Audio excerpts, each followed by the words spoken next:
Now, from Wichita's most listened to sports radio, 97.5 and 1240 KFH. This is Sports Daily with Jacob Albracht and Tommy Castor.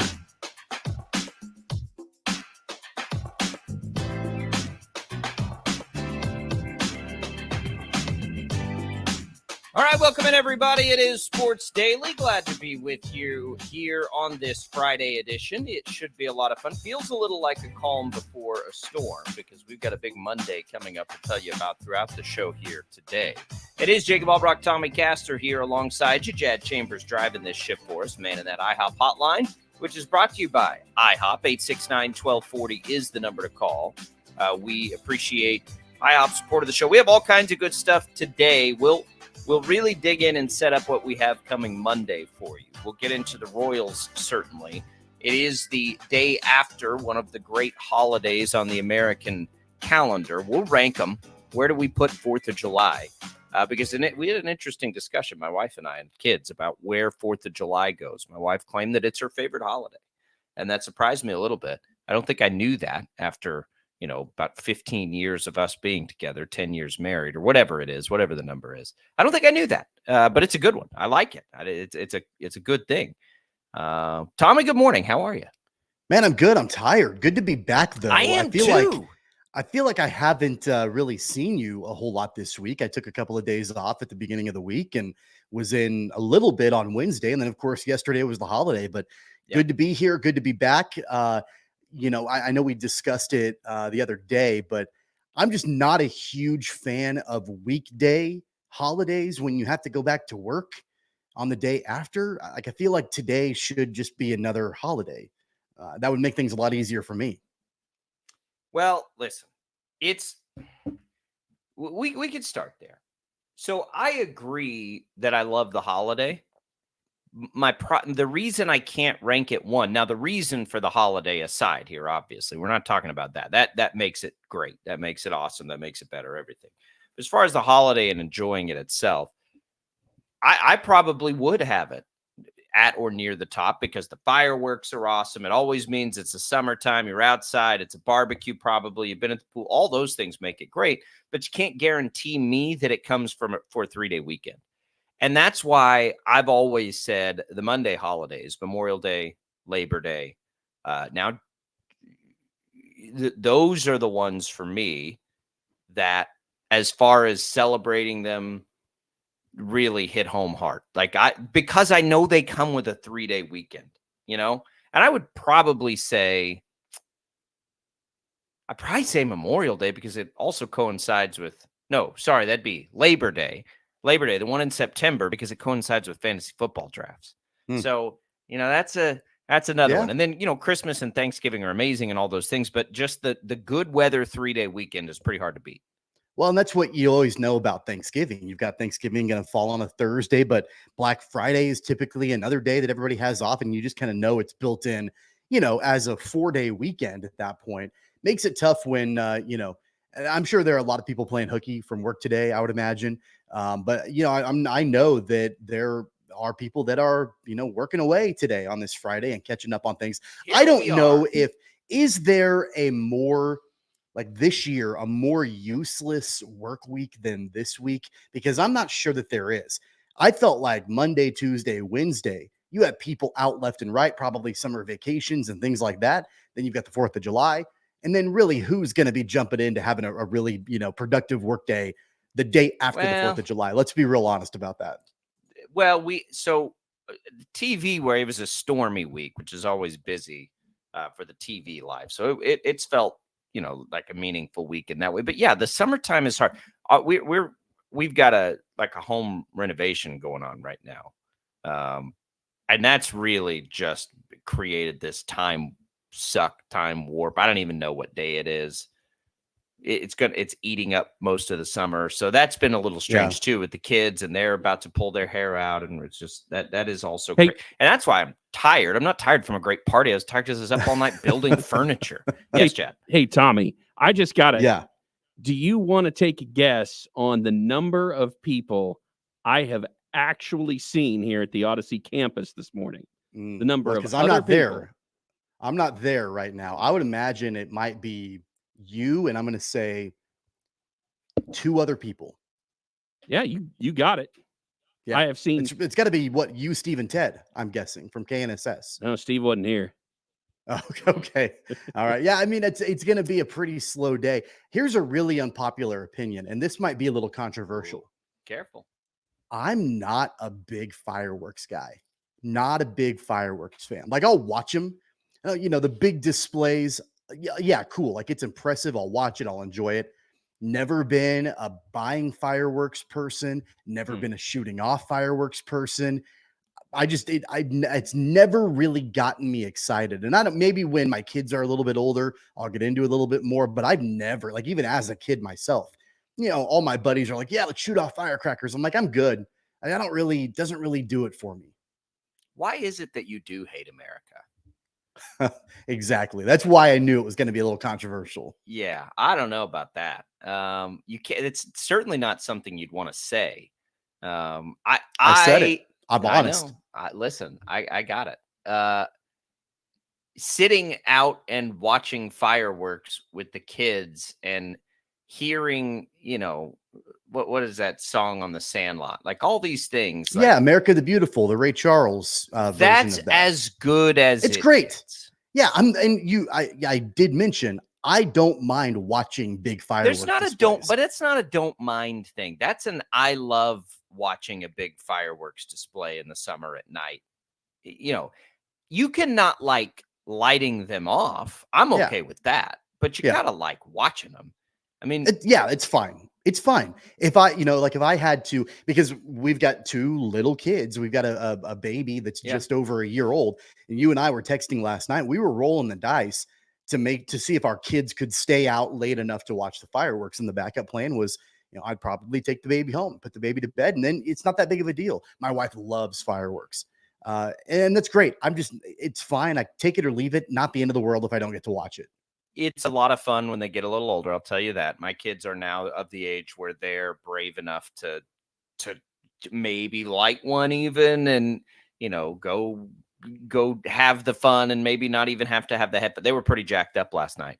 It's great now. I will tell you this though, it's not the same. Like, there is a difference in being young and dumb and firing Roman candles at each other growing up, which is a great thing, and lighting explosives underneath somebody's chair just for a good laugh and all that stuff. That does change a little bit with kids. Now it's like, all right, where is everybody? Like, I got to make sure everything like that part has changed a little bit. But I was a terrified little kid. Like, I was scared of everything when I was a kid. And, if something happened, and I was usually the one that got hurt, like I would be really cautious, and then I would be the one that ended up injured. And so, when you're a kid, everybody does sparklers and all of that.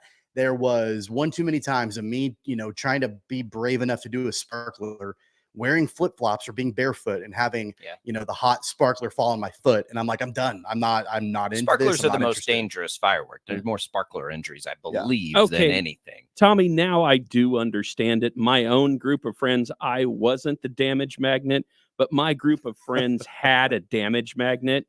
I was the damage magnet. I was get the where one you're coming from now.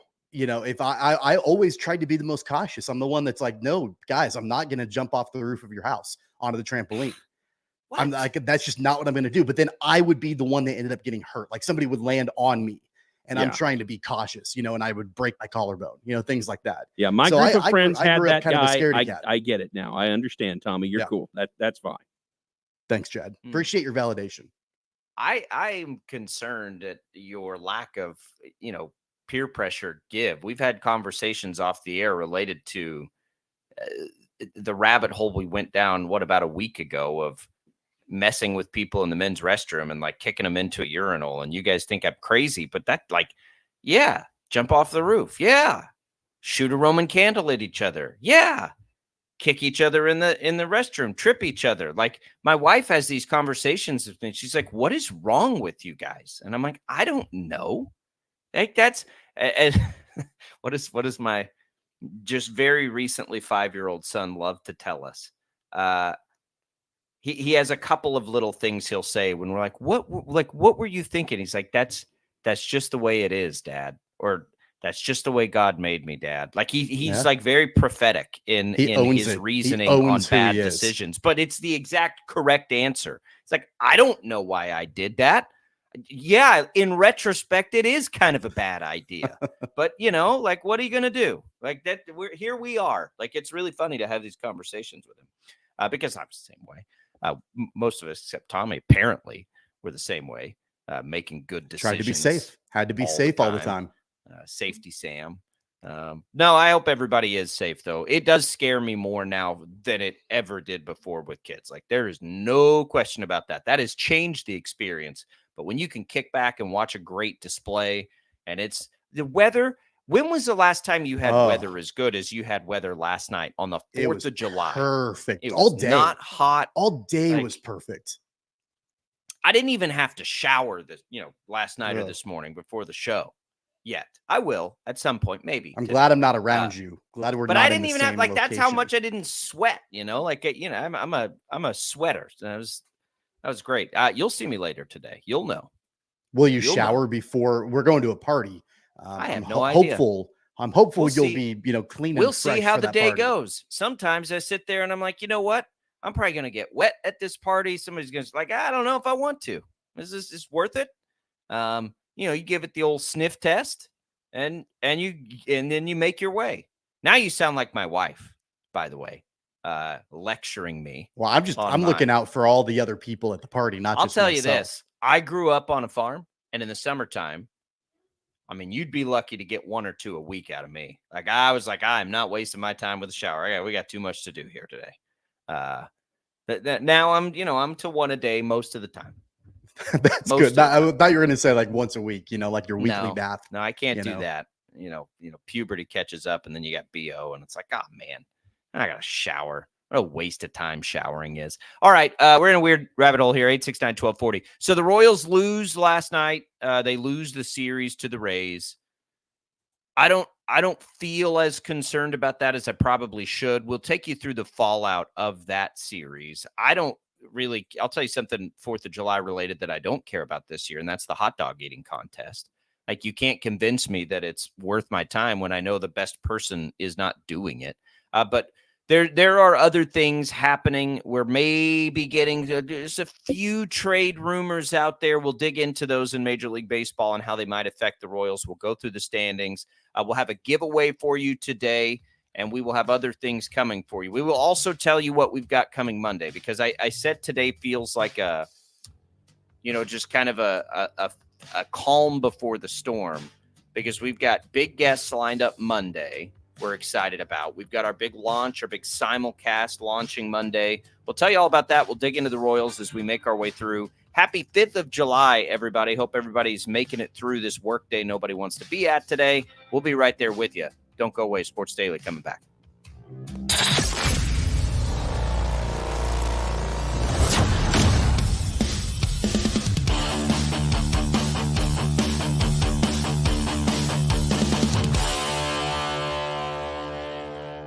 Sometimes people tell us, I don't get it, it's just tea. But let me tell you, we are so much more than just tea. With more than 25 flavors, the possibilities are endless. Come on in and try them all for free to find your favorite, or get us on the go for your busy lifestyle. And don't miss happy hour every day for half-price cups of tea. So the next time someone tells you it's just tea, tell them to come by and find out why we say, drink tea, be happy.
We have more than 25 flavors. Come try them all for free.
All right, welcome back, everybody. Sports Daily here on KFH. Jacob Albracht, Tommy Castor with you.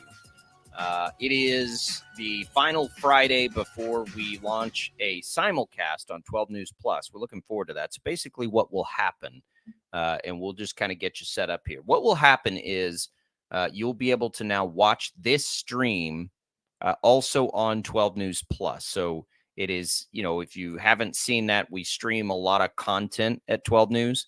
And so there will be in one of our live video players through kwch.com and through the app and the other things we have, you'll be able to watch the stream there as well as all the other places you've been able to watch. So should be really cool. We're looking forward to that partnership. It'll be good timing on that. We'll get all the, kinks worked out. We'll be ready to rock and roll, and we'll have sort of that runway right before football season when we'll be, we will be ironed out at that point. So we're looking forward to that. If you'd like to be a part of that, you can reach out to Tommy. You can reach out to 12 News. We're certainly looking for supporters in that endeavor as well. But we'll have Brandon Zenner out of Big 12 Media Days that we'll check in with throughout the week. That access, which we've always had, but it's even more in the forefront now. That will be really cool. But it's a partnership we're excited about, Tommy. Yeah, it's going to be great. And all of the different avenues, like you just mentioned, to then be able to watch our video stream that we've really worked hard on the last year plus or so that we've been doing this. Obviously, if you're a radio listener, if you're a KFH radio listener or the Odyssey app or any of those other, audio ways to consume the show, that's not going to change at all. If you like watching the show on YouTube or on X or on Facebook, that's not going to change at all. You can still do that. But what I really like about the different platforms, especially with the simulcast, is that if you've got a smart TV, if you've got an Amazon Fire Stick or a Roku or a Chromecast or whatever that looks like, you can download the 12 News app and be able to just watch it right on your connected TV, which that's really cool also. Yeah, it's going to be fun. And there are endless possibilities that we will work through and make our way through. That will be a lot of fun. We'll, sort of combine powers. You'll see a freshened up look on a lot of things with, video people getting involved in radio shows, which is always great. Here's what you guys can be the most excited about, though, outside of another way to take in the show. We're really trying to ramp up and explode out of the gate. So on Monday's show, we are fully expecting to have two big-time guests. One, Royals general manager JJ Picollo is expected to join us near the top of the show. I am really looking forward to that conversation. As often as we talk about the trade deadline and where this franchise is headed, getting Picollo in here, the timing couldn't be better. We just want to pick his brain, really introduce him too. I have not talked to him. So this will be my first conversation with him, but just to really get up to speed with what the Royals need to do. We'll have that Monday. That will be near the top of the show. So make sure you're tuning in around that 9 o'clock hour, and we'll make that connection. And then also in that first hour, we're going to have Mitch Holthus join us, just sort of for an off-season check-in. Always good to hear from Mitch, but I am curious to see how the work has gone, what he thinks of some of the new players, get his thoughts on, trying for a three-peat here. If he feels like any of the off-the-field stuff has been distracting at all, he'll have a pulse of all of that. So eager to check in with Mitch. That's a pretty good way to kick things off. I think as of now, that's all we have coming Monday. Is that. And then we'll have Paul Mills on Tuesday, Wichita State head men's basketball coach. Great timing there. Having conversations with some of the KU and K-State folks. We fully expect a nice football for K-State check-in at some point over the next couple of weeks, and hope for something similar with KU. So there's a lot coming over the next couple of weeks. We enter what would normally be the slowest time on the sports calendar with a lot of great guests and a lot of fun as we launch that simulcast. So it should be a lot of fun. We hope everybody's able to take that in as we make that transition. You mentioned the timing of having JJ Picollo on the show, and that's perfect with, a couple of weeks to go until the trade deadline.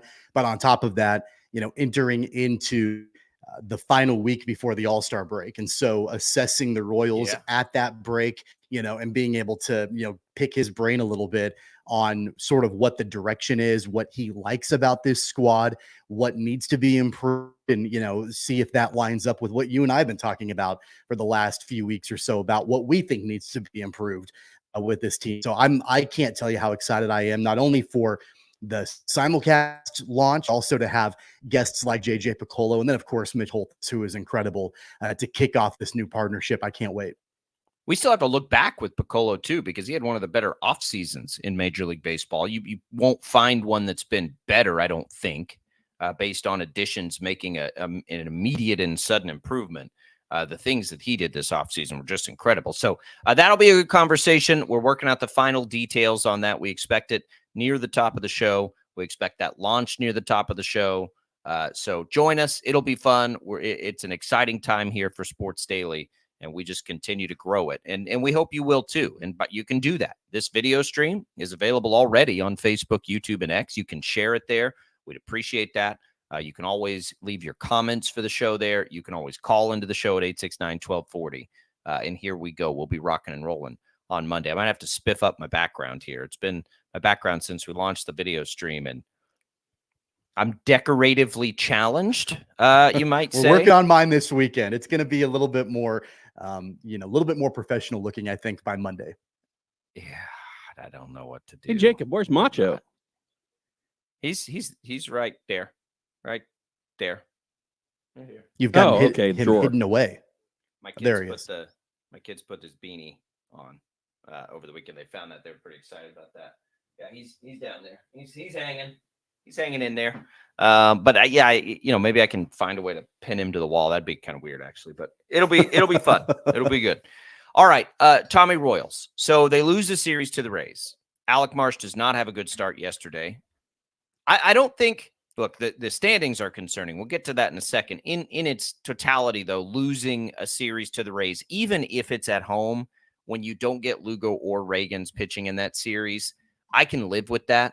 I maybe if there wasn't a rain delay Monday that made that kind of weird, maybe and they lost, I'd be a little more bothered.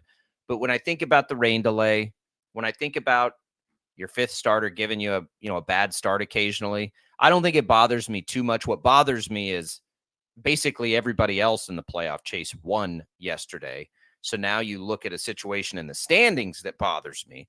in which the Royals are in third place in the Central, 8 games back of Cleveland, who just couldn't get on a big losing streak if their life depended on it. And then you go over to the wild card, and the Royals would be out of it today. They get a bunch of games against Boston coming up here pretty quick, which is good. But they're the third team. They're losing ground on Minnesota. Minnesota's becoming a problem, a big problem. They've played a bunch of games against Minnesota. They have a few left, not as many as they have, I don't think, against Cleveland. But, it's a problem right now. And the good news is they play Boston, I think, 5 or 6 times over the next little bit. So they can handle that sort of themselves. We know Houston's coming on strong, which means you'll have to hold off probably Seattle. It's a mess, and you just can't afford a lot of this. So on one side, it doesn't bother me too much because I think the circumstances of the series make sense.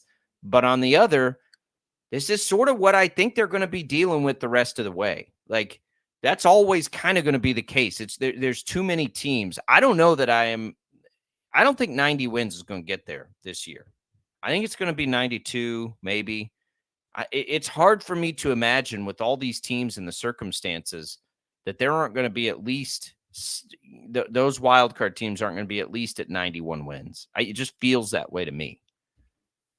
Yeah, and yesterday's game, I think, really went back to what we had seen from the Royals a few weeks ago, where it was them falling behind early. Then the offense kind of comes alive, but it's not quite enough to get all the way back.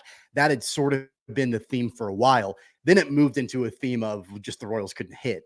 And that was written. The pitching was great. And so it kind of shifted. Now you're back to that falling behind early, Alec Marsh getting chased after threes.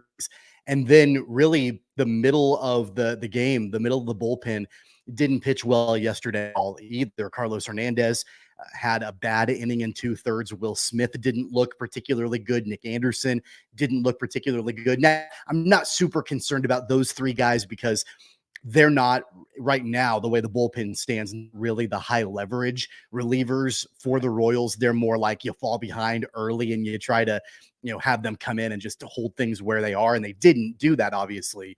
But the Royals offense kind of came alive. There was that crucial moment when Bobby Witt Jr. tried to steal second base and got thrown out, and that ended the Royals rally a little bit. They made it exciting. But ultimately, I think that I've seen a lot of people in the last 12 hours or so talk about that they are concerned about the Royals because they lost the series to a Rays team that now barely over 500. And so the thought process that I've heard from people is, well, if they can't beat a barely over 500 Rays team, then how are they actually going to compete to make a playoff spot? I think it's a little bit different for me, in my opinion, on this, because the Rays are better than what their record indicates. They've underperformed. They've underperformed this season. And so I don't look at them as a barely over 100 team. I look at them as a team that should have a better record than that. So I kind of fall where you fall on this. I'm not as overly concerned about them losing this particular series against the Rays as I was when they were on the road and they were, falling, to other teams and losing series to other teams. I'm not as concerned about this one. And I think especially because you mentioned the Red Sox, they're coming up. But honestly, it's this weekend set on the road at Colorado. I think the expectation should be that they sweep this series, or at bare minimum, even on the take road. 2 of 3. The Rockies are not very good. No, they're terrible. Look, I'm not casting stones because I've certainly done this, but taking a bird's eye look and saying the Rays aren't very good, that it's the Rays have won 10 out of their last 14 games. Right. And not only have they won 10 out of their last 14 games, within that is a series win on the road against Minnesota and a series win against Seattle, and now a series win against Kansas City.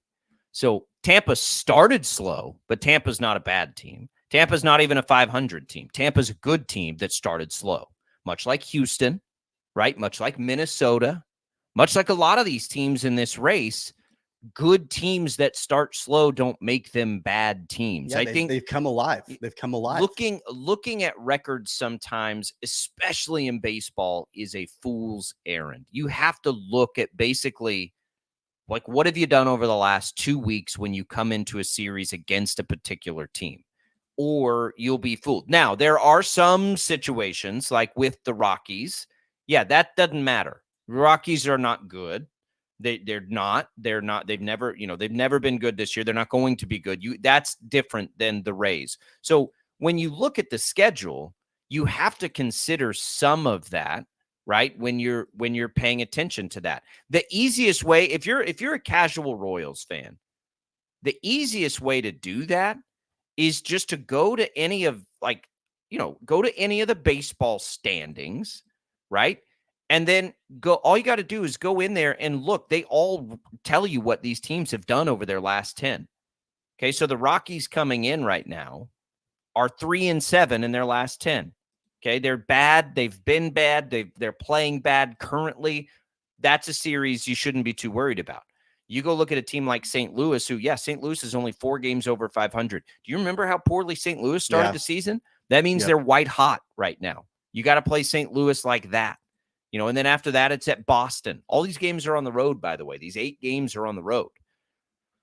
Boston obviously has been playing well all year, and they are a team you're chasing directly in the standings right now. So this is no easy task. That's why the Colorado series needs to be. Not only that, you get Colorado and you get your 3 best pitchers. You get your 2 best pitchers, and whether you think Singer or Waka is better. I probably trust Waka a little bit more, but Singer's been good his last couple times out. Like, you get all of that. And then you're going to get those same 3 against Boston. So you can't just look at because we do pay a lot of attention to the schedule, because what I don't think is that the Royals are some schedule-proof juggernaut. They're not. We got to be realistic about what the Royals are. They are an incredible baseball story this year. Most improved team, not even particularly close. But they're not a schedule-proof juggernaut. They're a flawed team. Can they fix those flaws, I think, is what we focus on the next, month. But they're a flawed team. So it does matter who they play and when they play them. And when you play, I'd much rather play the Rays in April than right now. Maybe the Rays where are you on play them flipping too. fire. I think that's part of it a little bit. And with the Royals, who you have available and the order of the rotation. There are a lot of variables. All that stuff come into matters play. right now. Look at a team like the Dodgers or the Phillies this year. The Yankees have fallen off a little bit. I would even maybe put the Guardians in that category. Absolutely. Doesn't really matter who they're playing. Doesn't really matter who they're sending out to pitch. They're gonna have a fighter's chance, and maybe even better than that. They're gonna be probably expected to win those games, regardless of what the situation is. The Royals, I do agree with you in that regard. It is more of a situational, conditional, atmosphere for Kansas City, depending on who they're playing, how hot they are, all these different things that come into play about whether or not they're actually going to have the best shot to win the game. I go back, by the way, to the game on Wednesday night. And that's another reason why I'm not overly concerned after this Rays series, because Michael Wacha, number 1, pitched awesome on Wednesday night. The Royals were clutch when they needed to be clutch. Salvi was clutch, added insurance runs when they needed it the most. And the Royals held on to win, obviously punctuated by that great Kyle Isbell catch to basically seal the deal for the Royals.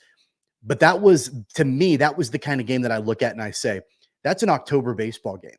That's an October playoff baseball game that they won. Now, they lost the other 2 in the series. The game on Tuesday, the rain delay, all that stuff, that didn't help them. And then, of course, the game last night, they lost the series overall. But watching the way they played on Wednesday, that's, again, a flash of, man, this team is absolutely good enough to compete to be a playoff team. It is. Their margin of error is just small. And so that's why you hope. And again, we'll ask JJ Piccolo this on Monday. That's why you hope that they're in a position to be as aggressive as humanly possible at the deadline. And I mean that in the sense that, because I've seen, it's funny to me. So last year, I did not agree with the masses. And when everybody early on was like, sell, trade Bobby Witt, this will never work. I'm like, hey, now hang on a minute. Like, yeah, sell your pieces that don't look good in the future. But that doesn't make any sense to me right now. And then now you sort of have everybody well, the masses, I would say, no, you don't want to sacrifice the future. And I've just been on the opposite end of that. I think you're in a position here that is so difficult to project the longevity of it that you have to be aggressive now. That's always been my point. It may not work out, but God, they owe it to the fans to at least try. And it's not always that way. Like 2014 was not that way. 2014, you had a team.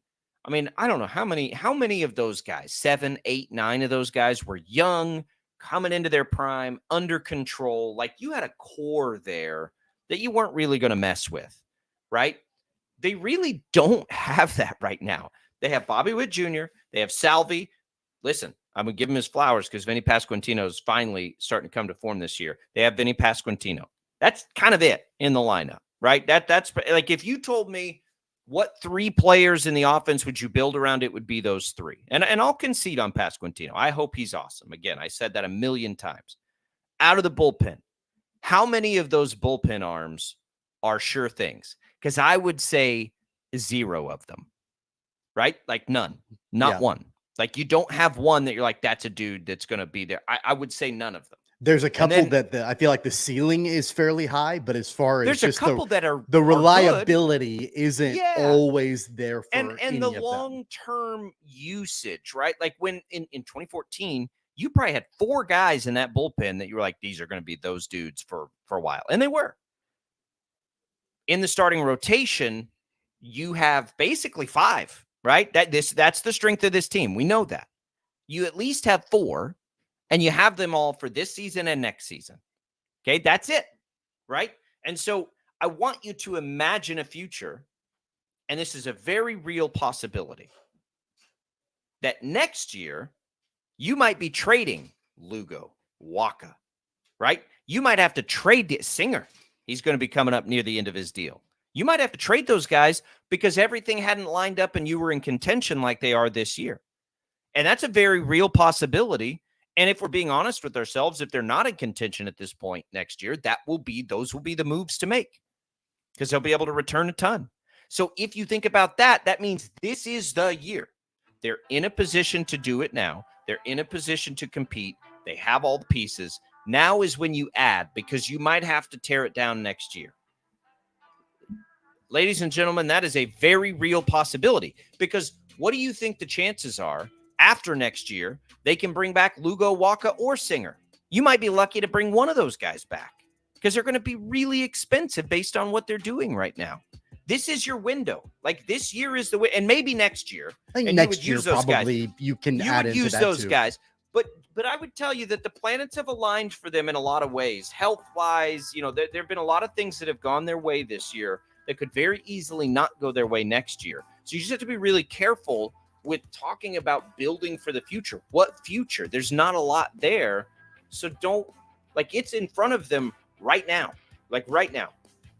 There's been this narrative, and I don't disagree with it all the way, but a narrative, and we've said it on this show, there's not a whole lot in the farm system. There's not a whole lot to build off of. That being said, though, I don't know if you saw this. There are 2 Royals minor leaguers that were named to the Futures game. CJ Alexander and Brooks Lee, I think, was the other one. Those are a couple guys that just got called Brooks somebody. Right? There are 2 of them. Yeah. And so those 2 guys, they may not show up on rankings and that sort of thing. They're playing really well right now. The cupboard is not completely bare, I guess is my point. I don't. There are some future prospects that are probably there that can be contributors in the future. There are in every minor league system, but it's not obvious and it's not loaded, and it might be the worst. I'll have to go look. It's close to the bottom of the league at farm systems right now. Now, those things change really fast. They've called up some high-level players recently. That impacts that, right? So that's also a reason to imagine a world where they might have to trade some of these pieces away if next year doesn't go well, if they're not, blessed with good health like they've been this year. Like you have to strike while the iron's hot. Even in a crowded year, you got to go. We'll talk about it and tell you what, we'll give you what one place is sort of reporting at early rumblings of the deadline. The problem for everybody is there's so many teams in contention. Nobody wants to sell yet. And that's, I'm sure, and we'll ask JJ Piccolo Monday, but I'm sure that's a part of the reason they haven't been able to do anything. 869-1240, the IHOP hotline. You can leave your comments on our video stream as well, which you can find in all the usual places, Facebook, YouTube, X. We'll be right back. More Royals talk on Sports Daily.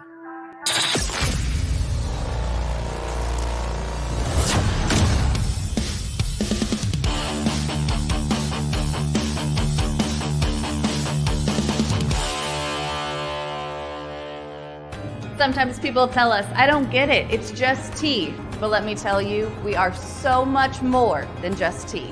With more than 25 flavors, the possibilities are endless. Come on in and try them all for free to find your favorite or get us on the go for your busy lifestyle. And don't miss happy hour every day for half-price cups of tea. So the next time someone tells you it's just tea, tell them to come by and find out why we say drink tea, be happy.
We have more than 25 flavors. Come try them all for free.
Baseball coverage on KFH presented by T-Mobile. Switch to T-Mobile and you can get tons of benefits and still save on every plan versus AT&T and Verizon. Use their savings calculator to find out how at T-Mobile.com/switch. Welcome back into Sports Daily, everybody. This portion of the program presented by Crestview Country Club. Tommy and I were there last night. Big fireworks display. That one's, sort of open to folks to come try it. A lot of fun. It was really good. I feel terrible, Tommy, for the grounds crew there to have to, fix the green on 18 South. Those kids, man, they have a great time, but I'm just like, oh, good. Like, what are they doing to this? It happens every year, and every year they get it fixed, and it's fine. But it was a great party, great fireworks show. It does the trick for us. It's always just right. But it was fun out there. We were at the pool most of the afternoon, and then just kind of popped over and watched some fireworks, ate a burger, and had a snow cone.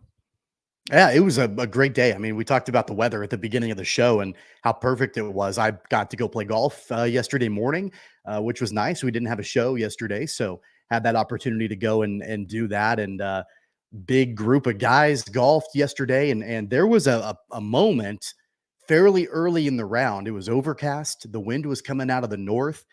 I'm not going to go so far to say that it was chilly outside, but there was definitely, it was like, okay, well, this is about as comfortable as it could possibly be out here. And I remember 4th of July's playing golf where I've just been dripping with sweat throughout the course of the morning and afternoon. So it was absolutely picture perfect, and just a great day to do that out at Crestview. And I got to play the golf in the morning. You got to do the pool in the afternoon, and then we both did the fireworks at night. It was a great day. I'm ready to golf. I was going to what was it, Wednesday night, and then it rained a bunch. So yeah, it was a good day. Give them a call. We appreciate their support on the program. And I don't know what else to say other than I never would have imagined myself in that role, and I've enjoyed it so much. And for us, like here's the thing about it too. Like for us, we're out of towners. We don't have any family here. Like it's just us. A lot of these holidays, we end up there because we don't really have. It's not that like this isn't like nobody feel sorry for anything. Like we don't have, like, we're going over to, my parents' house. We're going over to the in-laws' house. So it's like on a holiday, there's a lot of out of town. There's a lot of people like us. We just pop over to Crestview, and it's become like this, this little gathering place among people that are in the same situation as us. Yeah. You're transplants from both places. So give them a call. Ask about the memberships. We appreciate their support. Coming up in the second hour, we'll tell you, we'll dig in a little bit on the trade deadline, what some rumblings are around some of the teams that might be fringy. We know who the obvious sellers are. The really bad. The Royals are about to play one of them tonight. Like those teams, they don't have anything, sitting there this year that makes them think they'll be in it. Those teams will be sellers. But there's a lot of teams on the fringe this year, a ton. And that's what the third wild card has done. The third wild card has made being a seller better than it's ever been. If you don't believe me, remember what the Royals brought back at the deadline last year, and one of them sitting right at the top of their rotation. That kind of stuff happens now in baseball. So, keep that in mind. It'll be a very interesting month. So we'll dig into that a little bit. We'll go, around the sports world too, and look at some of the other stuff happening right now as we get ready to sort of enter that it is a very slow part of the sports schedule coming up here.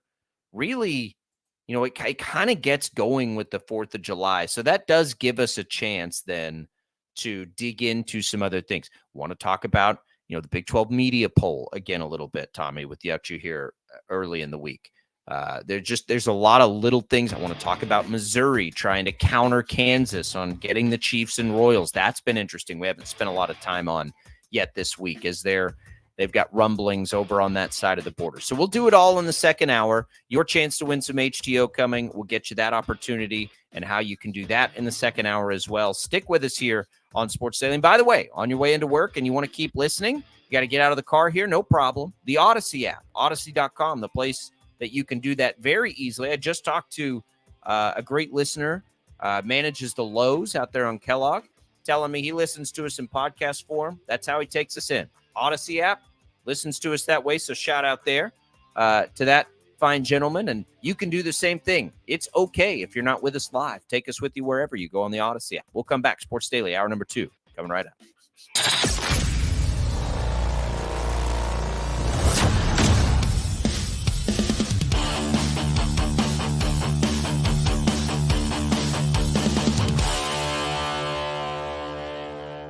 Sometimes people tell us, I don't get it, it's just tea. But let me tell you, we are so much more than just tea.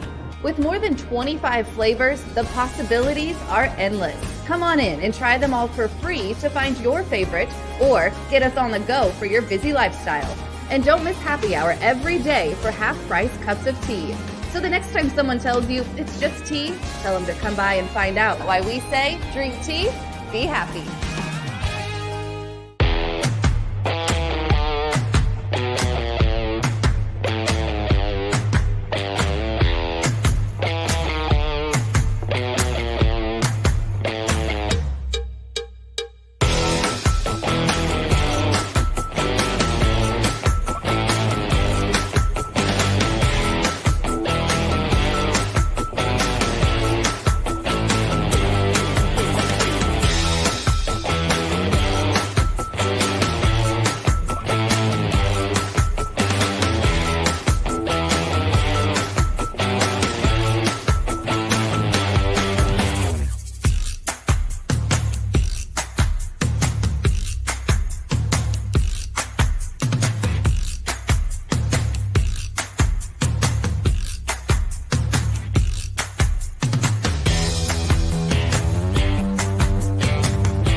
We have more than 25 flavors. Come try them all for free.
Now, from Wichita's most listened to sports radio, 97.5 and 1240 KFH. This is Sports Daily with Jacob Albracht and Tommy Castor.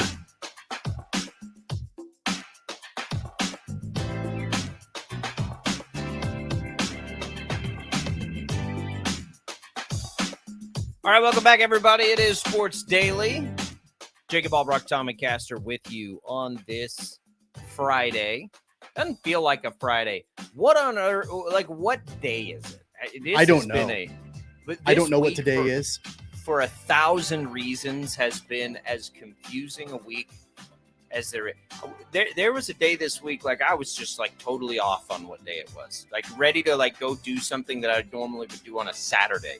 But it is Friday. We know everybody's feeling that 4th of July hangover, literally and figuratively, but we'll get you there. Hopefully you can go celebrate again tonight, and hopefully you just got the day off. Like those are the people that I'm jealous of. Like who just got the day off? Who gets the 4-day weekend? You're living that life we're all jealous of right now. But we're here with you if you're back on the work schedule. 869-1240, the IHOP hotline is open for you here. You can get in touch with us that way. Let's set up our giveaway here. We'll give away some HTO iced tea and coffee. More than 20 flavors of tea. Still great way to help celebrate the 4th.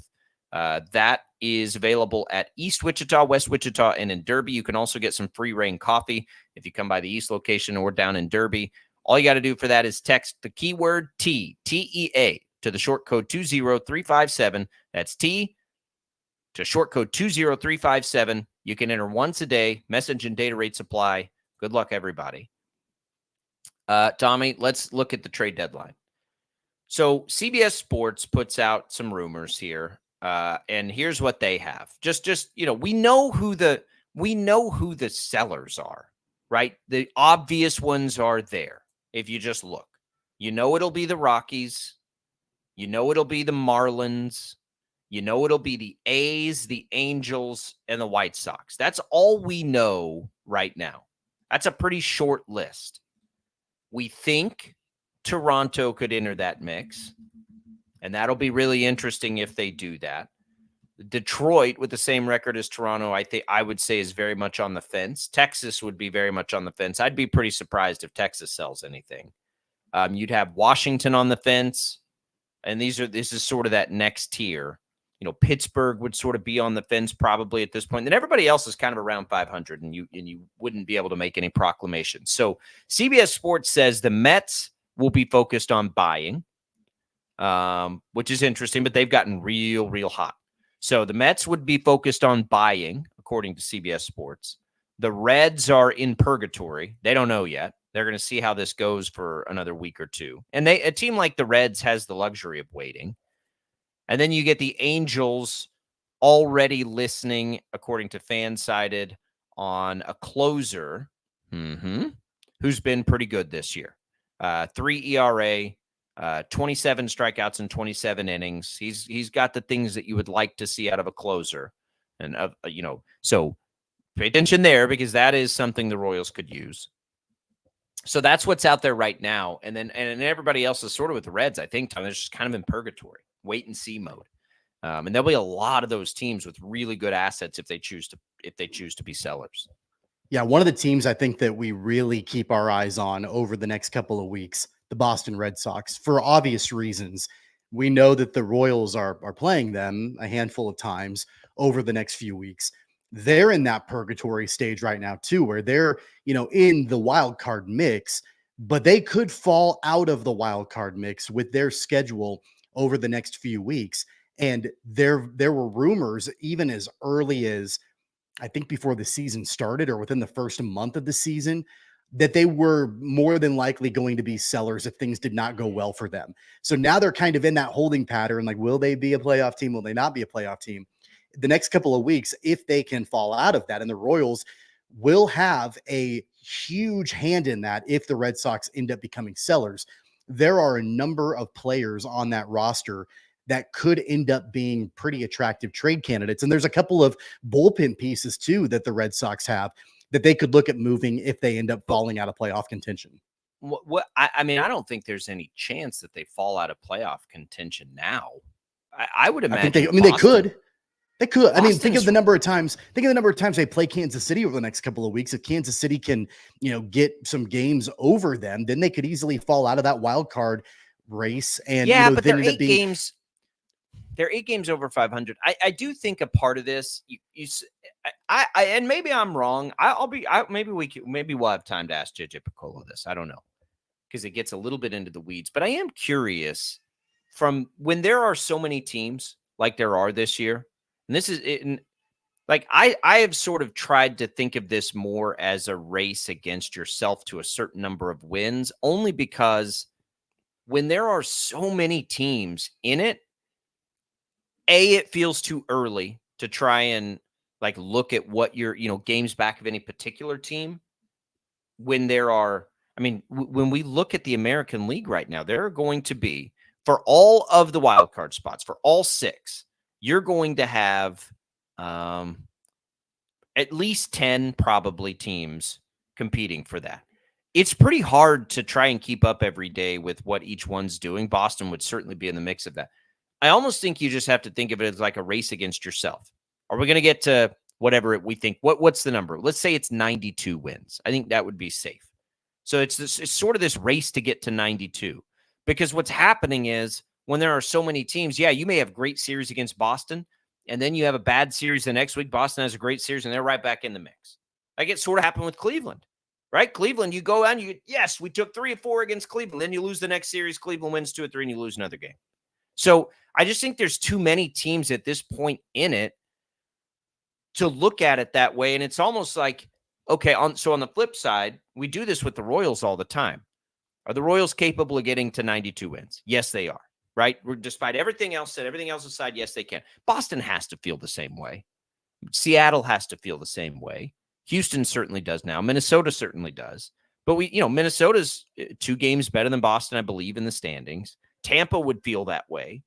So I don't, I'm going to look at all of those teams and say, unless something tragic happens to them between now and the deadline, they'll all at least be stand pat and not sellers, maybe not buyers, but don't do anything kind of teams. I would venture to say Boston will be aggressive because they can afford to take on payroll.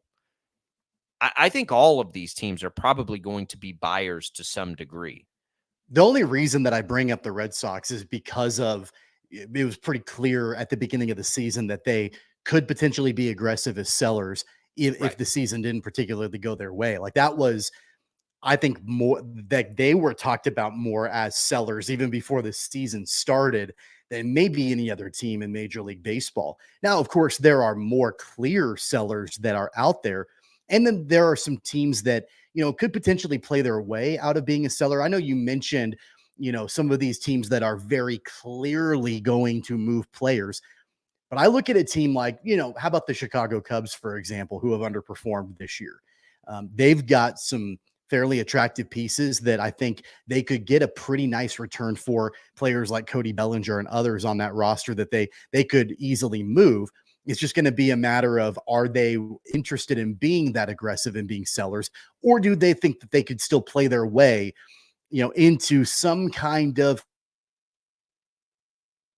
in the National League? That's where it starts to get really interesting with some of these other teams. I look at even like the Angels, for example. They're not moving Mike Trout, but there are a lot of other players that could be really good additions for these teams that just need 1 or 2 more pieces to get over the hump, and some outfield pieces and pitchers and things like that. So I look at that.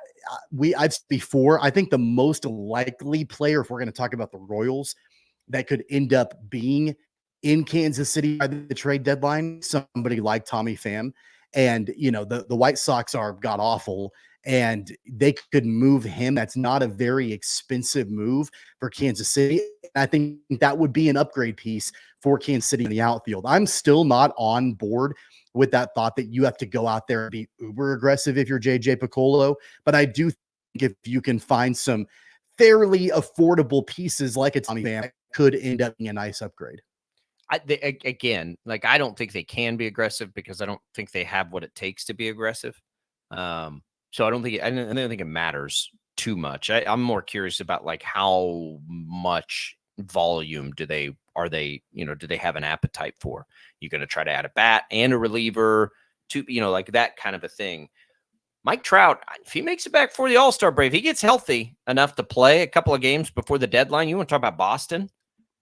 I mean, if he'll make $35 million a year. 37, I think it is. Until he's basically, I think, 38. I mean, I think there would be an appetite for Mike Trout. And if you're the Angels, I think there would be too. I just don't think they're going to move him. What are they waiting for, though? Shohei's gone. Like, you got to, the Angels have got to find, they got to push reset. Trout will be an interesting name. Just keep an eye out for Trout. Because if I'm the Angels and he gets back healthy enough for me to trade, and they could trade him in the offseason. There's 1,000 times they could trade Mike Trout. There'll be teams willing to take on that risk. You're talking about arguably the greatest baseball player of all time. I mean, that's what you're talking about with Mike Trout. So, and he's 32. He's not old. He's been hurt a little bit here lately, but there would be a tremendous appetite for Mike Trout, and he would be really good for somebody for at least 3 or 4 years. So we'll see on him. That's an interesting. I think I want to go back to the White Sox very quickly because there's a trade that I think that the Royals could make with the White Sox. They could literally do one trade with that team. And I don't exactly know who you'd be willing to give up from the Royals' perspective that the White Sox would want in return.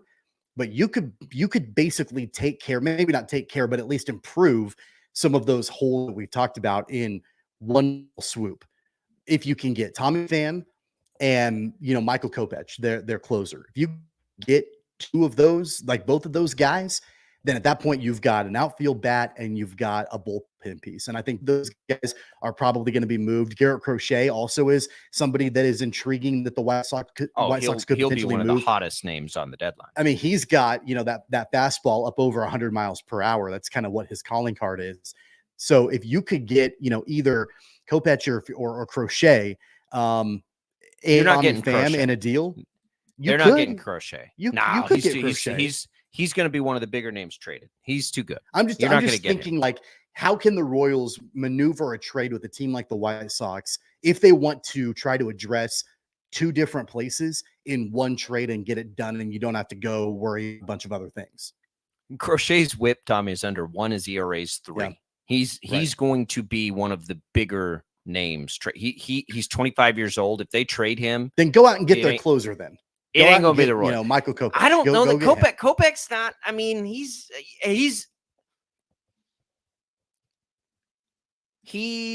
maybe could slot in as your 6th or 7th inning guy. Like he's their closer right now for the White Sox. Yeah, but that doesn't mean anything. It doesn't mean he's been good. He hadn't been that good. I am interested in Tommy Pham, and I would love. Yeah, if you can get Kopech thrown in there, that's fine. I'm interested in Tommy Pham. You've got me with Tommy Pham for sure. We've said his name a lot.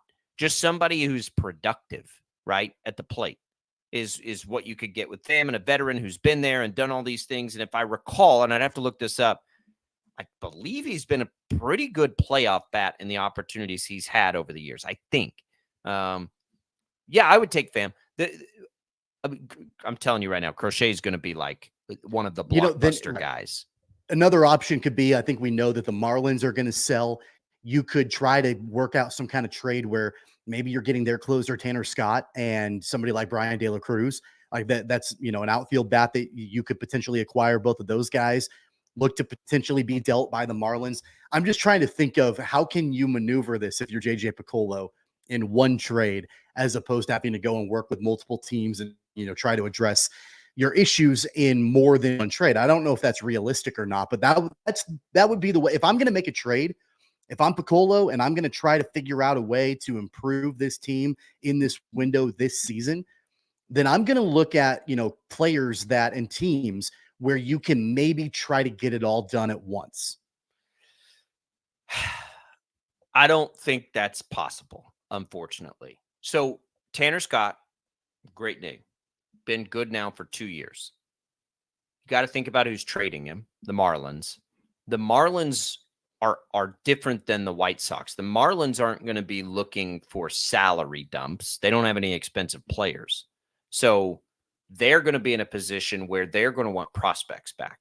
Royals probably don't have the appetite for that, and they probably don't have the prospects to begin with. Scott may be one of the 2 or 3 best relievers that's traded at the deadline. So, like, Kopech makes more sense, even though he's not nearly as good a pitcher at this point, because the White Sox might be willing to just do salary dumps. That's going to be what's interesting about this. You know, salary dumps with some on the White Sox, but like Garrett Crochet, again, he's going to bring a haul. Remember that Aroldis Chapman, who, you know, Tanner Scott, let's compare them, you know, just in the sense that they're high leverage, good relievers. That brought back Cole Reagans last year. The Royals don't have that sitting around to trade, and they wouldn't trade it even if they did have it. They had Cole Reagan said that they're not trading it. You know, it made sense for Texas. Move like that probably doesn't make sense for the Royals. So it is going to have to be very calculated in that they're going to have to find payroll dumping teams, I think, because that's going to almost certainly have to be a part of the equation. I don't think it will be as simple as, let's say, it is for Boston or for Houston or, you know, some of these teams that can just go isolate, like, who are the players we really like? Because they're in a position to just go get anybody, right? And if it ends up being, you know, something, if you've got to go with the team that's looking for a salary dump, and I understand that logic, you know, that takes the Marlins out. It probably takes the A's out of the equation as well. You know, the A's have a great bullpen, and they've got a couple of outfielders too that you could definitely go and acquire, but they're not looking for salary dumps either, I don't think. Well, but they might be looking for, you might be looking for expiring contracts, though. That can help too. Like, you know, if it's not a long-term piece, the A's, and who knows what the A's are a wild card anyway. But, you know, the Rockies, like some of the, it's Blue difficult. Jays, you mentioned them. You know, there could definitely be salary dumps there with the Blue Jays, with guys like Justin Turner. I've heard his name, you know, dropped as a guy that, you know, could be moved at the deadline. They've got a couple of relievers too. And what I like about what the Blue Jays have going on, if they end up being aggressive, is that all of the talk is going to be around Vladimir, maybe even Bo Bichette, moving those guys, the high profile names.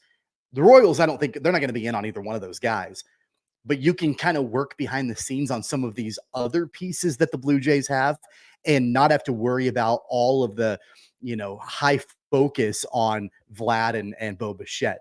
If you can go out and look at a Justin Turner, maybe one of their relievers, they've got a couple that are decent. That would be the way that I would attack the Blue Jays, because I have to worry about all the pressure and the stakes around, you know, one of those big name guys. There are 4 teams, I think, and I could just off the top of my head, that I think immediately become the most interesting for the Royals. And I have not gone and looked through these teams and like what contracts and all the play. I haven't done that yet.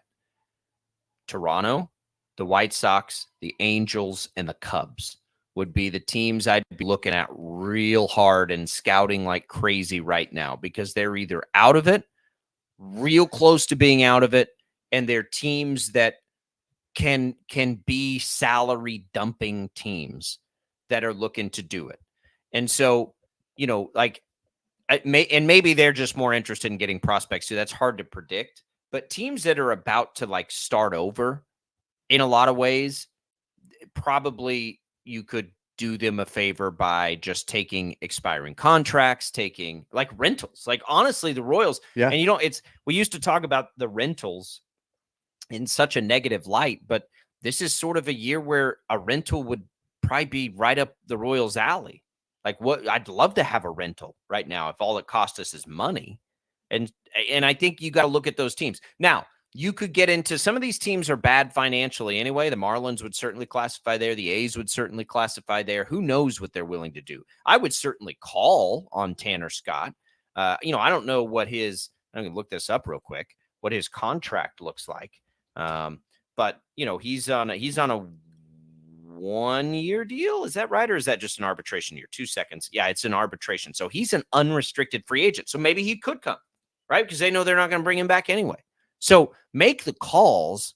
I just don't know that those are the moves we're going to see made. I think Tommy Pham screams at us because that's an obvious one that fits in every sense of everything, right? That just makes sense. Who's a guy that you don't need that we could borrow basically for half a season?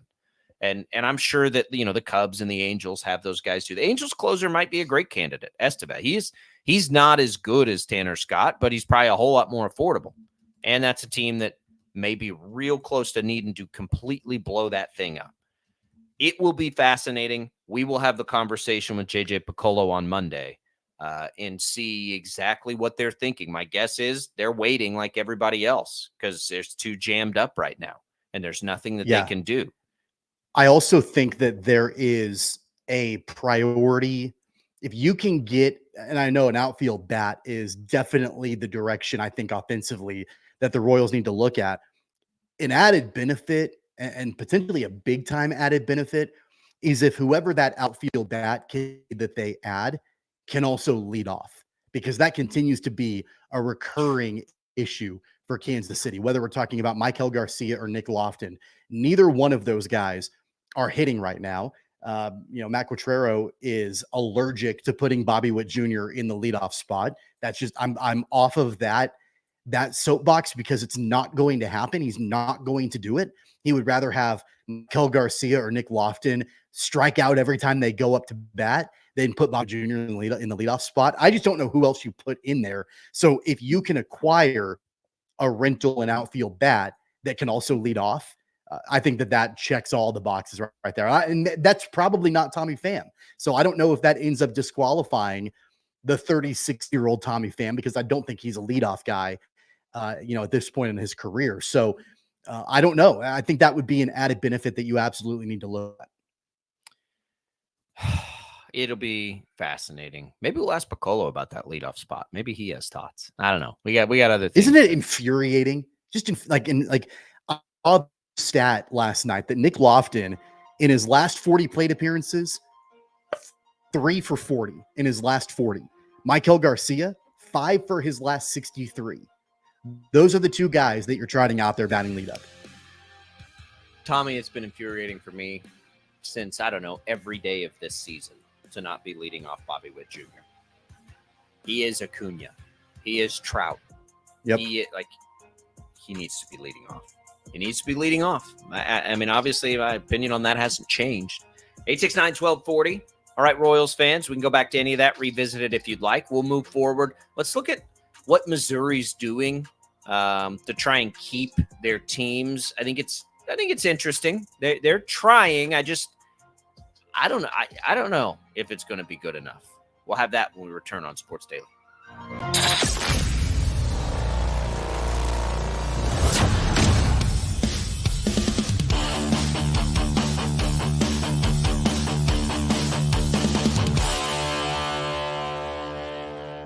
Sometimes people tell us, I don't get it, it's just tea. But let me tell you, we are so much more than just tea.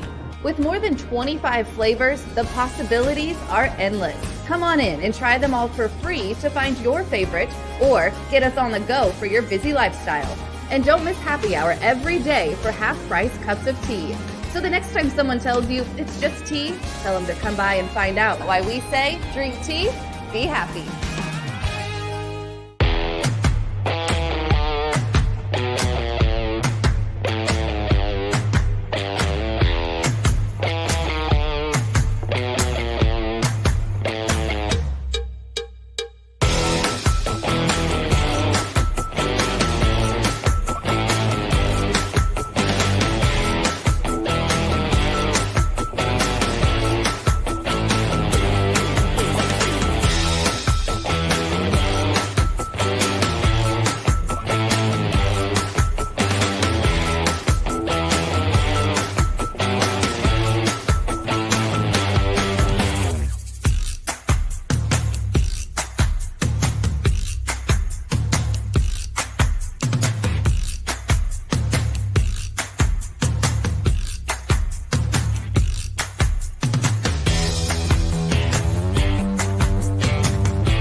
have more than 25 flavors. Come try them all for free.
All right, welcome back. It is Sports Daily. Tommy, have you been tuned in at all on what Missouri is up to here when it comes to the Chiefs, the Royals? It's almost like they're willing to break them apart. They're kind of focused on what it's been strange. It's been strange. Like a Chiefs only ballot.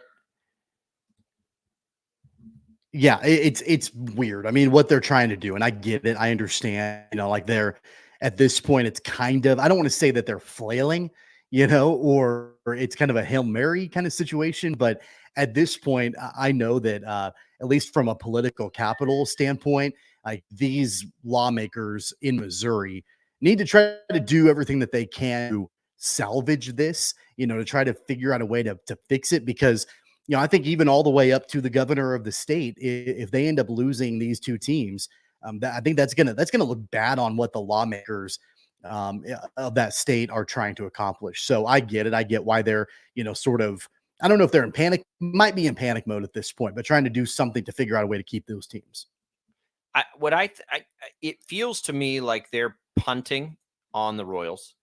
At least on the proposals I've seen, and everything they're talking about only benefits the Chiefs, and they're taking all those resources that would go to both and just saying, we'll just give you all this shit. It just seems disorganized. There seems to be no unity on it.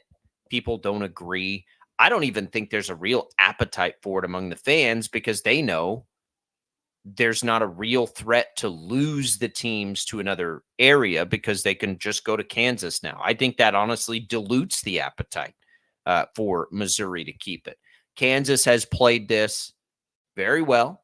Chestnut checkers. Kansas has had this foresight for a very long time. And you're not going to hear a lot of, we're not particularly kind to politicians. We make a lot of jokes. We got jokes, but they deserve a ton of credit here, I think, in my opinion, because you can go back to sports betting. They have had their eye on the prize now for 3 years. The second that the Chiefs floated it out there that they might be willing to come over. You saw sports betting push through. You saw provisions in sports betting that are specifically tied to this specific situation to bring professional sports franchises over. It's not a tremendous amount of money, I know, but they had the foresight to put that in there.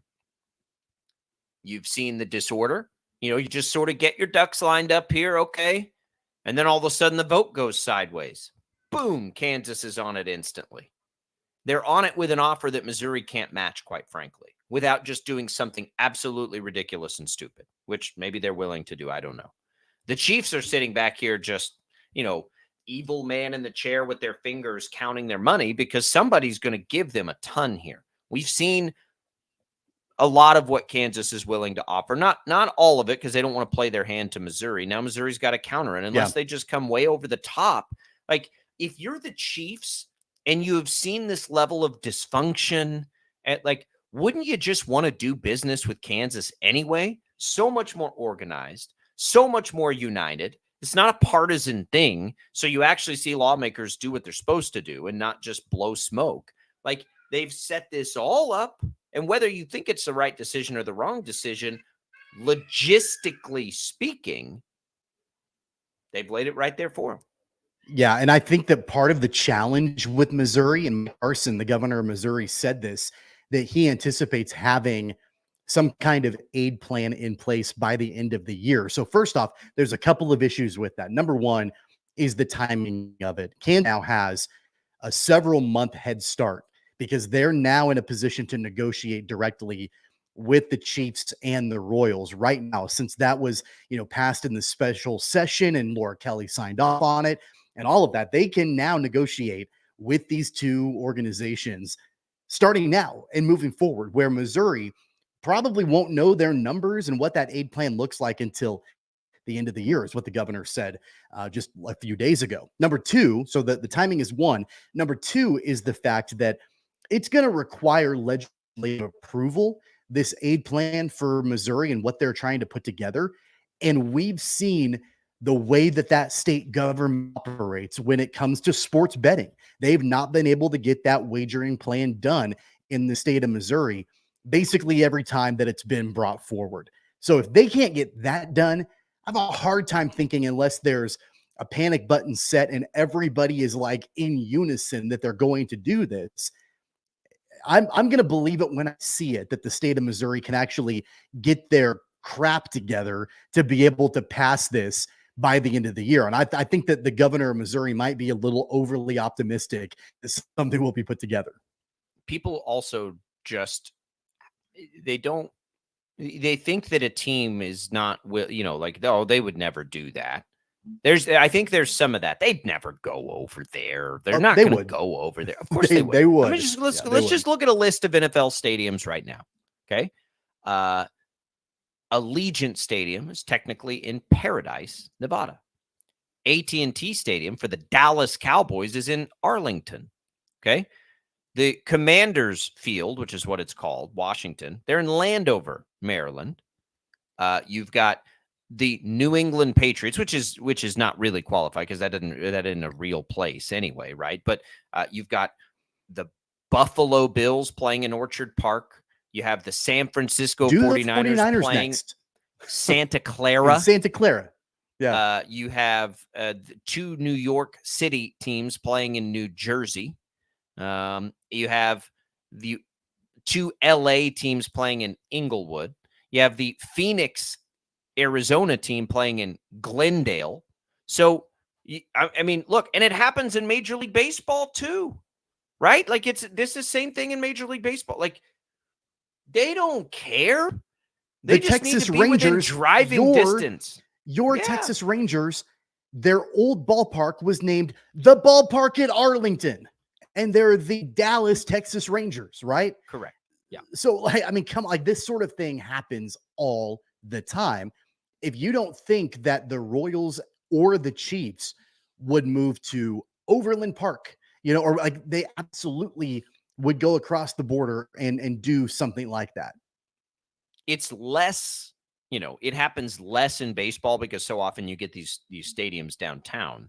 But it's a little bit. Where did the Braves build their new field? In what's Cobb that name of County, that Cobb County, Georgia. They're, Yeah. I think, 45 minutes away from downtown Atlanta.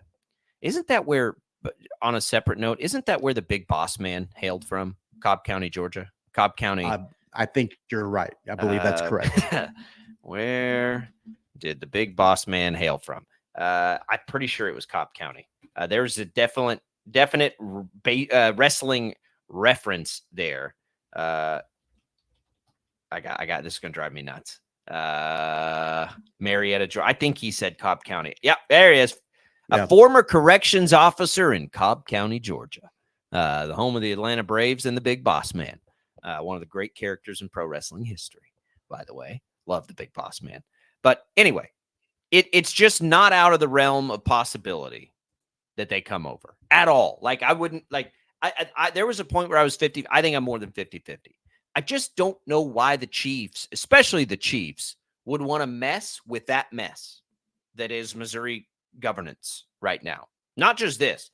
They can't even get sports betting through. And it's so obvious why they should, if as part of this conversation, they can't even get that through. So you have that. And the Royals, while I do think the Royals probably still have an appetite to be in downtown Kansas City, I think they probably should have that appetite. At some point, they just need to hope they get any offer. And right now they have something in Kansas. I don't know that Missouri, like if I'm the Royals, I'm deeply offended right now because these new proposals, it's like, yeah, we don't really care what the Royals do. We just got to get the Chiefs, right? And I don't even, I mean, you get 81 home dates out of a baseball stadium, plus all the other stuff that you can get along with it. And I would assume Kansas would utilize that space in a lot of ways. So I think they're coming to Kansas. I really do. I don't think Missouri's going to be able to figure this out. I don't think they're going to be able to match the offer. And even if they are, it just seems clearer the path and the ability to be forward thinking as a business to be on this side of the border. And it's really growing that way. Like I expected this massive Missouri counteroffer to come. And it's like, yeah, they got a couple. They don't have the mechanisms to do it. Number one, and they got to vote on everything. They got to vote on everything, and not that that's a bad thing. That's not what I'm saying. I'm just saying it's muddier, it's messier. They could already be 6 months down the road here before Missouri even knows what it has the appetite for. They can't agree on anything. So credit to Kansas lawmakers, and I don't mean that to say this is the right decision. I mean that to say they're putting on a masterclass in how to get stuff done right now. This is how you move quickly. They've been thinking about this for a long time. I've been telling you that for 3 years. They've had a plan in place to get this done. They were able to move swiftly when the opportunity arose, and they did it. Right, wrong, or indifferent on the decision itself, the process to get there is 1,000 times better than what Missouri's been able to put out there. And I think the Chiefs notice that kind of stuff, and the Royals to some degree. But I think they're looking at all this too. And if I'm putting all this on the line, I just think it's becoming more and more obvious who you'd rather do business with. The other thing you mentioned, the way that the state of Kansas has approached this, right, wrong, or indifferent.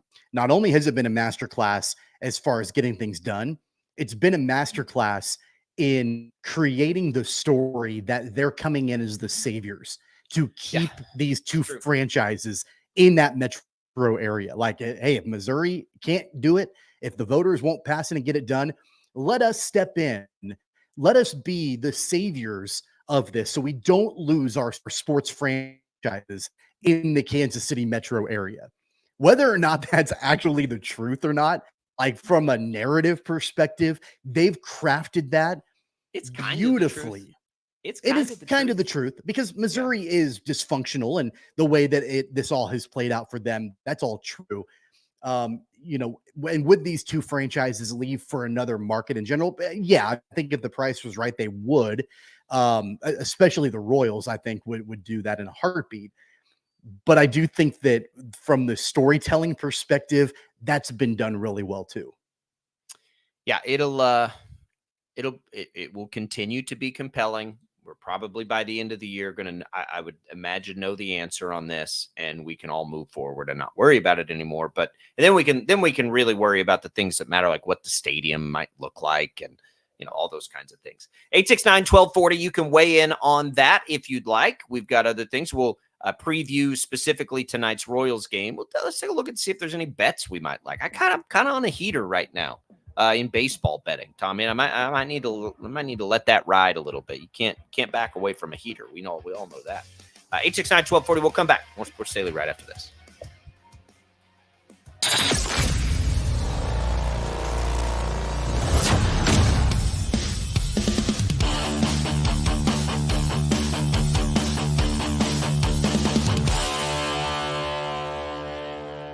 Sometimes people tell us, I don't get it, it's just tea. But let me tell you, we are so much more than just tea. With more than 25 flavors, the possibilities are endless. Come on in and try them all for free to find your favorite or get us on the go for your busy lifestyle. And don't miss happy hour every day for half-price cups of tea. So the next time someone tells you it's just tea, tell them to come by and find out why we say drink tea, be happy.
We have more than 25 flavors. Come try them all for free.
We appreciate Prairie Fire Coffee fueling us up here. KFH, all the Odyssey stations there in Wichita.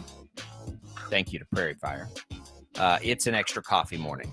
Why has today been so groggy? Like, I did not go hard for the 4th. I'll probably go a little harder today with nothing on the radar I can think of tomorrow. I don't know, Tom, I had like 2 beers. I am zapped, man.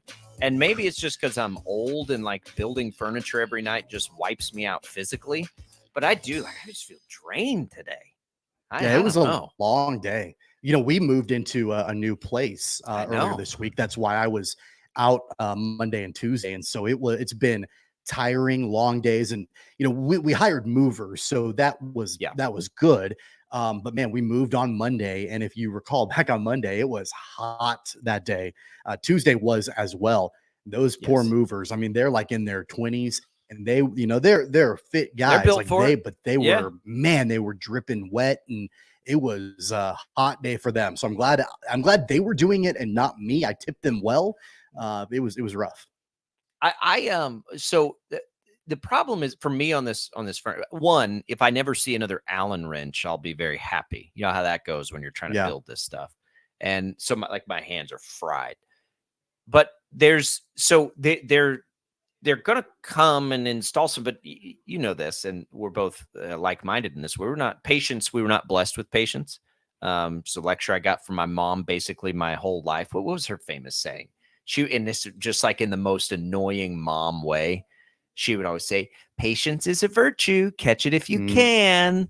What was seldom in a woman, or often in a woman, never in a man, something like that. And I'm like, shut up, mom. Yeah. But it's always the worst timing. Like, you never want to hear that when it's being said to you. And so there's these boxes in our garage of all this, all the stuff we're adding on. We're doing like a remodel. And I'm like, I'm not going to be able to just come home and know that stuff's sitting out there when it could be built.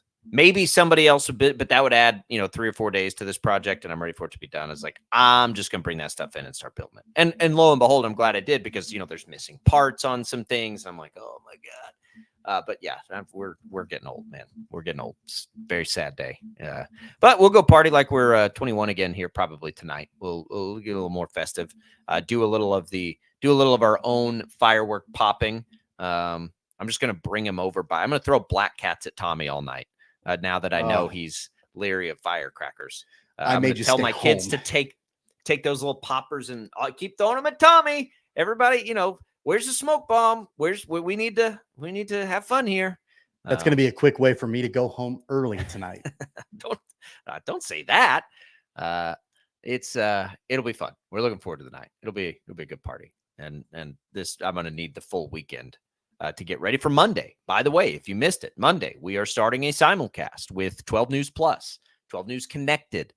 Basically what that means is, all the places you can catch a 12 News live stream. There are lots of different ways to do that. We will now have this video stream, many of you are watching currently, available to you that way as well. That will come with a lot of cool things. It's going to look clean. It's going to be great. We'll have promotional opportunities. But the other thing, most importantly for the listeners and for the viewers, will be we've got some really fun guests lined up and in the works for the next 2-3 weeks, kind of taking us into football season, to be perfectly honest with you. And that starts Monday. Monday, we are, is locked in with a MLB executive this time of year as you can be. Obviously, schedules change on a dime this time of year, but we do expect right near the top of the show to have JJ Piccolo join us, sort of to kick things off. And then very soon after that, maybe even back-to-back segments. We don't typically do that with interviews, but we'll do it with these two, certainly. We'll have Mitch Holthus stop by, get us all caught up on the Chiefs. I know he's traveling, so he's going to try to give us a call when he's, I think, driving to an airport somewhere. His life, man, you got to, if you try to keep up with all the places he is within a calendar year, it's crazy. It is He's all wild. over the place. Yeah, so hey, we're correct me if I'm catch him for a minute. Correct me if I'm wrong here, but if you've downloaded, obviously the Odyssey app is going to be a great place to be able to catch our show in audio form, live or podcasted. But I would also imagine downloading the 12 News app. being able right there on your phone to be able to watch. I mean, you can do that on social media too, but So download that app because like push notifications and things like that to know when our show and that simulcast is live. We will be able to push to it for sure. It will have a page for sure that carries that particular stream. There are sort of two of those that exist, if I understand it correctly. And so one will have our newscast, and one is a secondary source where we might run like a live breaking news or interviews or things like that when they're happening. It goes to that. So that will have like a landing spot for you. And then we'll figure out. That's the thing. There's evolution. There's a ton of evolution in this. Certainly there has not been something like this done in this market. I don't recall, Tommy, seeing this sort of partnership really anywhere that I've seen. And it's always been a nice marriage and a nice relationship. Obviously, I work for both companies. Bruce Hurdle, who started the show, worked for both companies. There's been that natural relationship of things forever. So that is a unique piece to it. I don't recall this kind of partnership anywhere. So we're going to sort of revolutionize things and do things and learn as we go. And it will be really cool. And it will provide a ton of opportunities that we are so excited for. We got Big 12 Media Days next week. It's a great week to do it. Brandon Zenner's headed out there to Vegas in an assignment I'm probably as jealous as any that I miss out on these days. I don't usually miss road life in that world anymore. It's been a long time since I've been on the road like that. Probably the first Super Bowl would be the last big one I was on, I think. But I'm pretty jealous of Big 12 Media Days in Vegas. You want to talk about a laid-back atmosphere. You get all kinds of access. You've got the buzz surrounding K-State, KU. You've got the buzz surrounding the expanded Big 12, and you're in Las Vegas. I mean, can you beat that? I know there was a lot of criticism when that was announced that it was moving to Vegas, like away from traditional Big 12 territory. But come on, it's Vegas. Brilliant. Do you think any reporter is going to miss the opportunity to convince their bosses to let them go cover that? Absolutely not. If it's in Dallas, you know what? We might be able to miss. No, we ain't missing Vegas. We're going to be there. We'll get those reports next week. Can't wait. Can't wait for it. Next week's going to be so fun. We'll come back. We'll tell you about the weekend here on KFH when we return.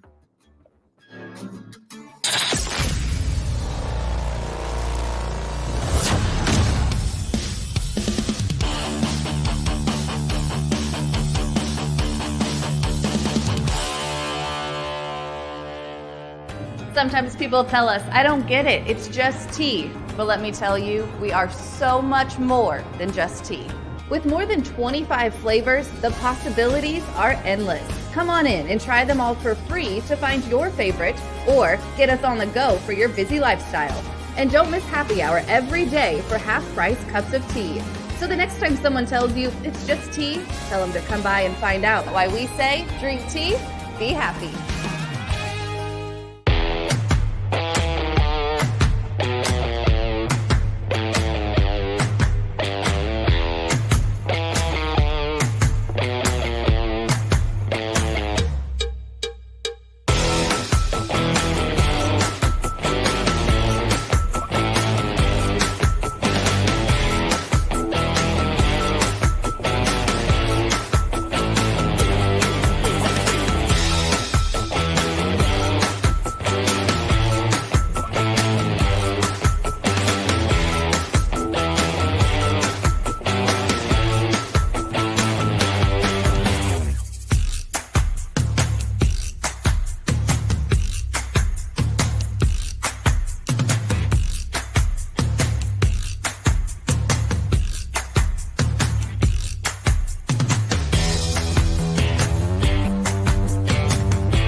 We have more than 25 flavors. Come try them all for free.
We have more than... All right, that's it, everybody. Give you a quick weekend update here. Today, you get regular Infinity Sports Network programming, regular KFH programming, Bob and Jeff 2 to 4. Royals, Rockies, 7 o'clock tonight. Tomorrow, it's an 8 o'clock start for Royals and Rockies. Remember, they're a time zone over there. And then Sunday, that game will be at 2. You get it all right here on KFH. Monday, we launch. JJ Piccolo expected to join the show. Mitch Holthus expected to join the show. Make sure you've got us right there at the beginning because those interviews are both coming early in the show. Looking forward to it. We'll look a little different Monday. I'll try and decorate, try and clean up a little bit. Let's go. It's a new era here of Sports Daily starting Monday. I can't wait. I know. Here we go. Jad will be there with us. Thanks, everybody, for tuning in. Have a great and safe weekend with the fireworks, everybody. We'll see you Monday. In Odyssey Sports Station, this is 97.5 and 1240 KFH. KNN.